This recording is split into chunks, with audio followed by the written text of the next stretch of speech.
Greetings out there, YouTube land. I hope my mic is not too hot. I've been wrestling with mic issues for the last couple of weeks, and I think I kind of got it right this time. But I guess this video is going to be about, because I told you about, I got these cats that live in my yard, because I got a soft spot in my heart for animals, all of them. And I'm suspecting that two of the cats that live back there had been poisoned, because the first one, I seen her out there and she was dry heaving. I'm like, are you okay? So then 2 days later, my favorite cat, I call him Big Black because he's a real big black, big heavy cat. He's a beautiful cat. And he has the biggest heart of any cat I've ever had the honor of coming across. Because my cat, I love her to death, but she's annoying. She's extremely selfish. Now what she wants to do is sleep all day and then stay up all night bothering people, you know? Animals are like people. They got different personalities. And again, Big Black is the giant, generous, biggest cat I've ever seen. And I worry about him because he's so kind and gentle that, somebody would harm him. That's why when I spent $120, $180, almost $200 for a big old doghouse so he can go hide in there and relax, not worrying about being exposed and people trying to bother him. And he's only went in there twice. I had that thing for about 2 months now. And so far they're not taking to it. And I think the reason is it's just one way in. So if they go in there and a predator approaches them, they can't get out. Still let me around the back door. So I think that might be the problem. Because it's beautiful. I mean, like, I like that doghouse, So 2 days later, 3 days later, the big cat or the black cat, drooling from the mouth, real lethargic, very listless. Because when I see him, he'll run to me and he'll run right past the food. Because it's like the food is my second concern. My first one is just interacting with you. That's just how kind and gentle he is. Everybody else, don't bother me, don't rub me, don't touch me, just feed me. Run right past me and go to that bowl. And then I rub his big head, and play with him, rub his stomach, and he rolling all over. So I have a more of a sentimental attachment to him. So, he showed up 3 days later, drooling from the mouth, can barely keep his balance, which tends for me to believe that he was poisoned, because the poison, depending on what it is, it attacks your central nervous system, So I decided I was going to take him that day, because I had tears in my eyes. I'm like, I can't leave him out here like this. He could barely walk. So I went and got the big cage that I had in the garage, and I put him in, and I explained to my wife, and she already knew. She said, yeah, bring him in, So we brought him in for 2 days, fed him, gave him a good bath because he was dirty, he was smelly, fed him, made him comfortable, and then I took him to the veterinarian yesterday, and I explained to the veterinarian what I think had happened to him. And he said, you know what? You're right. Because he said, from what you're describing to me, you're right. And he said, have you had any, veterinary experience? I said, no, I'm just observant. I'm just an observant kind of guy. And he ran some tests and stuff, and he said, yeah, he had been poisoned. And at that time, he couldn't determine what poison, because they got to run a lot of tests to determine what poison is in your system. And he told me, went through the process of what he can do for him. He explained it to me, and I said, go ahead, do what you got to do. So he said, partially, because I can't remember exactly everything he did, but he said, I'm going to flush his system, try to flush out his kidneys, his liver, so hopefully we can get some of this out of him. He said he's not going to be 100%, the damage has been done. The damage has been done is the damage has been done. So he did, they took him in there, knocked him out, did what he had to do.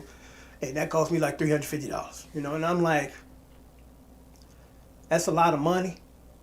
But I'm like, I don't want to see him die. I don't want to see any of them die, but mainly, especially him. Because I'm like, somebody could have just easily placed him, because back in the day when we couldn't keep the animal, we tried to find him a home. When my neighbor moved and left his cat, I found him a home, put him on Craigslist, took some pictures. In less than an hour, somebody came and got him. And 2 other people called, and I had to tell them somebody else is on their way to coming to get him. So that was a happy ending. But with Big Cat, unfortunately, I don't think he's going to ever be placed in a home because a couple of reasons. He's extremely toxic. And I can understand that you live on the street, you eat nasty, toxic, old, rotten food. And he has this odor about himself. And that odor comes from within. It's not surface. And I figured that out when I gave him a good bath. I gave him a real good bath, and he was very uh, compliant. I can't get my cat to even go in the bathroom because she know when we first got her, we used to bathe. It's like I ain't dealing with this no more, kicking, scratching, and I'm like I ain't dealing with this. So he had no problem with me giving him a bath, and after I gave him a bath, he smelled fresh for a moment. Then about an hour later, he's stinking to high heaven. And when I told my wife, because she was at work, I called her from work, and I said, it's interesting what you find out about things. Because initially I thought the funk was he just need a good scrubbing when it's internal. The liver, I believe, is responsible for detoxification. And I don't think his liver worked that well. And then also, when he urinated in the litter box, and I was quite thankful that he know how to use a litter box, it stunk to high heaven. I'm like, this is where his funk is coming from. It's the urine, not so much his coat, because it's dirty. I mean, that stench will run you out of your own house. And it's the type of stench that as soon as he do it, you got to take that entire litter box out and dump it and clean it. Like with cotton, hers don't smell because she's had a consistent diet since she was at least a month old being in our care. She's been given fresh food and a good diet for an animal. So he would never probably find a home because I don't think nobody could deal with that. They might put him in a barn, but not in the house. I mean, that whole living room was stinking of that piss. It was just atrocious. It's like mold. So unfortunately, he's just going to spend the rest of the remainder of his life outside. I did the best that I could do, and the doctor gave me 2 bottles. One was antibiotics, other one was a deflammatory or inflammatory. One of the medications. So our plan was to keep him in the house till Saturday, but he has a son that's outside, and they run together. I crack that door open, take the garbage out. The son is out there look for his daddy, and the daddy look for his son. So I let him out. I was like, what? Go be with your family. And then there's another cat that he's infatuated with, the other big cat, because the other big cat's a female. And she's beautiful, beautiful coat. So I let him out, assuming that he was going to come back in an hour or two, and that was yesterday. He hasn't coming back yet. So I'm hoping he comes back tomorrow for the sake of me giving him the rest of the antibiotics, because he really needs that. But that's all I can do, and I hope that can reverse some of the issues now he's dealing with as far as having a hard time keeping his balance, because I got a big old litter box, and I bought it for Cotton, and he used it. I was like, okay, I'm going to let you use this while you're here, and I give Cotton a smaller one. And, like I told you, he has an issue with keeping his balance. And first time he used that thing, he fell over, and the litter box fell over. I'm like, oh, shoot.